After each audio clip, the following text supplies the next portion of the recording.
یا اللہ مسجد اقصیٰ کی حفاظت فرما، اس مسجد کی حفاظت فرما جسے تو نے مقدس کہا ہے، وہ مسجد جو مسلمانوں کا پہلا قبلہ تھی، وہ مسجد جہاں تیرے پیاری پیاری نبیوں نے نماز ادا کی، وہ مسجد جہاں سے میرے نبی صلی اللہ علیہ وسلم نے معراج کا سفر شروع کیا تھا، وہ مسجد جس کا ذکر تو نے اپنے پاک کلام میں کیا ہے۔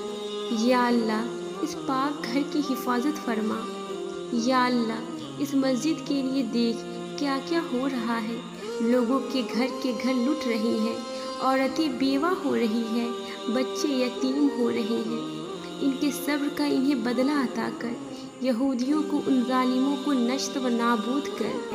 یہ ویڈیو فلسطین والوں کی حفاظت کے لیے اور مسجد اقصیٰ کی حفاظت کے لیے ہے۔ کامنٹس میں آمین دل سے لکھیں۔